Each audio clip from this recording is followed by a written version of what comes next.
going on, everybody, and welcome back to Unboxing Analysis. Today we're here to check out my favorite finds at CES. All right, so first I gotta say, LG absolutely stole the show in my opinion. So let's go ahead and check out a couple of my favorite things at their booth. Let's start with the LG Duobo. So when I first walked up to this crazy little thing, I had no idea what it was. I'm like, what is this little thing that looks like a spaceship? So naturally, had to go up and ask some questions. The people at the booth were extremely helpful. They loved explaining things. So what we're looking at here, this is a coffee maker. Now I know, coffee makers aren't the most exciting thing in the world, but this one's got a totally unique design, completely one and true to itself. Now the most unique thing about this is it's a 2-pod system. So you put the 2 different pods in, so it allows you to adjust the temperature, the pressure, the layers for each individual pod to make multiple layers throughout the coffee. Now me, huge coffee fan. I love coffee. Now don't get too excited about this just yet. This little unit here is starting at $7.99, so we're not sure exactly where this technology is gonna lead, but it was a really cool way to start the show. Jumping right into our next offering from LG was this awesome tiny projector. Now normally projectors, I don't get too excited about them because the quality's not great, the size isn't usually efficient, and they're not usually very portable. But hey, who doesn't want to go on a nice camping trip with the family or hang out in the backyard in the hot tub and throw up a nice screen without too much hassle? So this is the LG Sine Beam Cube. It's a 4K projector in a crazy tiny form factor. Now that's 4K up to 120 inches. So that's not a small screen. For those who run projectors, usually you're looking at about 1080p up to 120 inches. Now given, there's a ton of projectors out there with crazy high quality like this, but it's hard to find one in a form factor like this. So another really cool aspect to this projector, it has LG WebOS built in, meaning it's a smart projector. So you can take all of your Netflix, Hulu, all your different smart apps with you on the go, pop this thing in, connect to some Wi-Fi, and you're off to watch just about anything you want. Now I couldn't find out a ton of more information about this, but it looks really cool and I can't wait to try it. Okay, so this next one from LG is probably the reason their booth got so much attention. I know that I stood there and checked this thing out for at least an hour. This is the LG OLED T. T stands for transparent. So crazy thing about this, obviously, it's a transparent TV, but not just the transparent aspect. The way the cables and wires were ran, it looked like it was dang near wireless. If you look here at the images of the booth, they had 15 different TVs stacked together. You couldn't see a single cable between them. And the cool part is obviously the transparent aspect. Now, my thought is, okay, if I have a transparent TV sitting in my living room and I want to watch a movie, how's that gonna look? I'm just gonna see the wall behind it. A little weird. Well, they thought of that. So, in behind the TV, they have this little tiny screen that actually rolls up from the bottom to create a solid looking screen. Now the color accuracy in this thing is just absolutely phenomenal. I don't think my camera is gonna capture anywhere near the quality this thing had.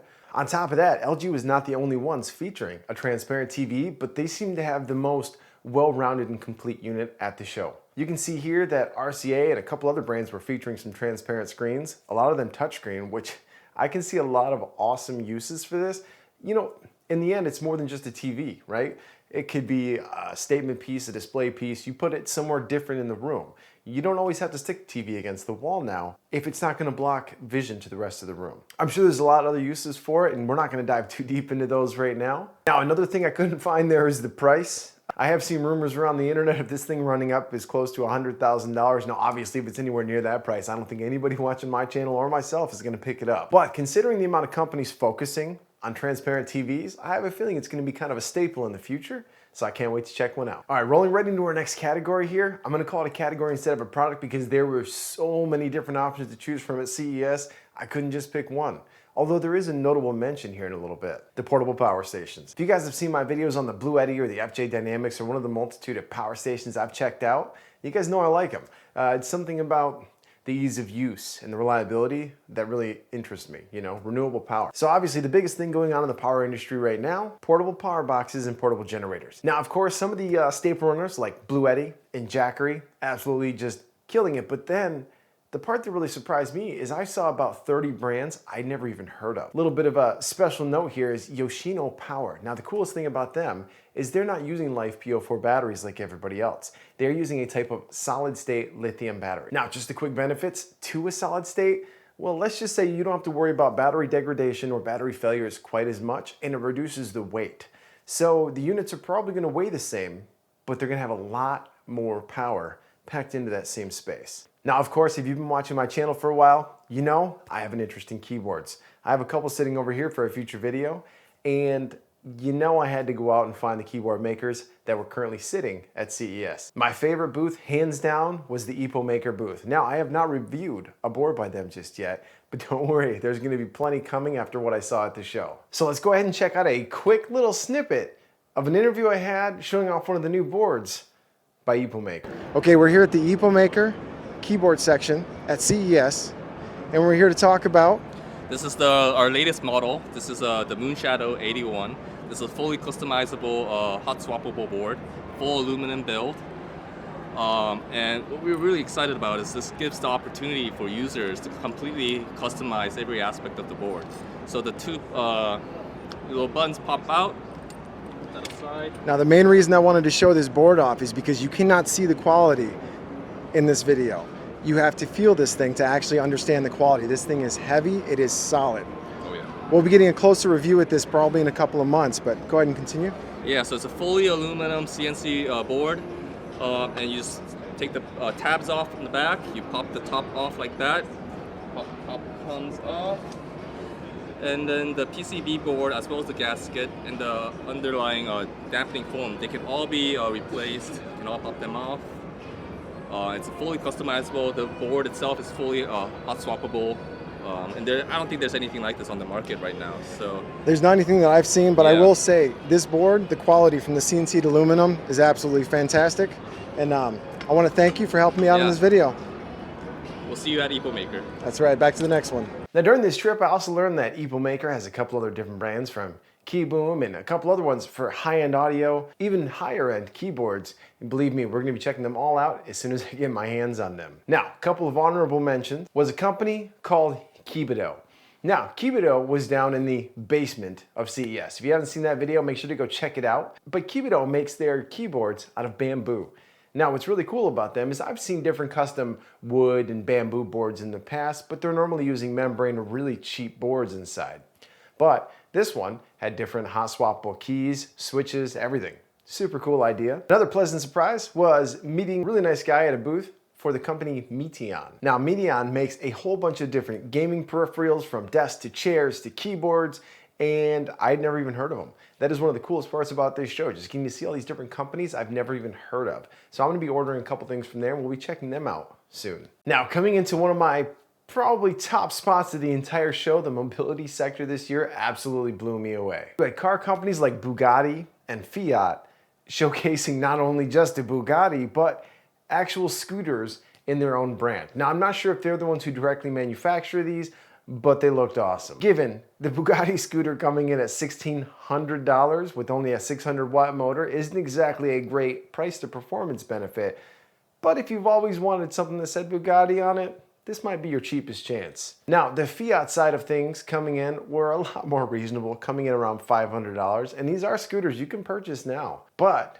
the craziest offering I saw in the entire scooter sector has to go to a company called Phantom Go-Go. Now, Phantom Go-Go had the G63 there.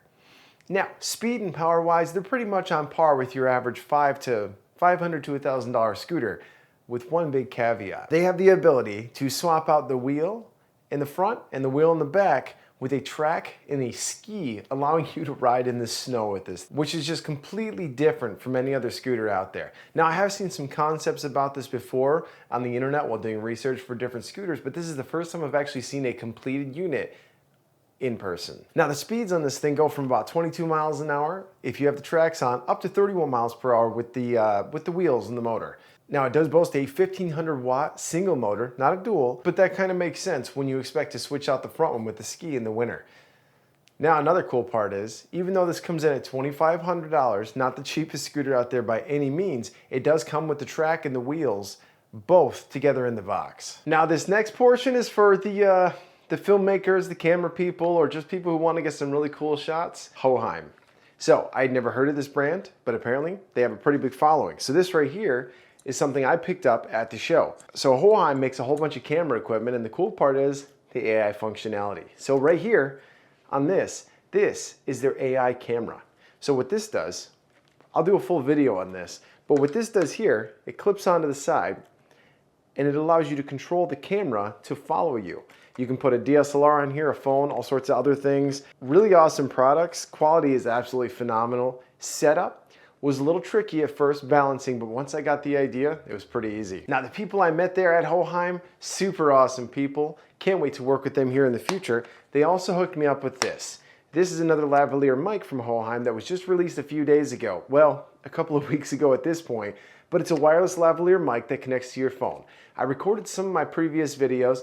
I'll throw in a quick audio test here. We probably put about 1,500 miles in this, so make sure you get something with an unlimited miles on it too, because those miles could add up real quick. We'll do a full unboxing review of this thing here in a future video. Now, a couple other really cool quick mentions. Insta360 is absolutely killing it. I stopped at their booth. I was talking to a lot of the people there. They have some new action cameras out with a flip out camera, and we're gonna be looking into those in the future. I'm definitely gonna pick some up for some of the filming and recording. For those who don't know, the Insta360 camera is actually what I use for recording all of my scooter videos. I actually hook it onto a chest rig so you guys can see what I'm seeing while I'm riding around. All right, now to throw one more in, here's a company called Ulefone. Now, Ulefone is a company I've never heard of. You guys might have. Again, if you have, let me know down below. But they make some crazy, high-tech, top-tier, rugged phones with everything from thermal cameras to satellite phones in your hand. There were about 1,000 other different companies I wanted to cover, but I can't make this video 5 hours long. Plus, if I'm being completely honest, my first time at CES, the amount of information to take in there was just unreal. So real quick, I want to thank all the viewers. It's because of you that I could afford to go to CES. Now, given it was my budget for a few months, but that's okay. It was honestly one of the coolest tech experiences I've ever had. I hope this video was interesting to you guys. If you want to see more videos like this, make sure to let me know. So until then, I'd appreciate a like and subscribe if you've watched this far, and we'll see you on the next one. Thank you. Easy enough, right?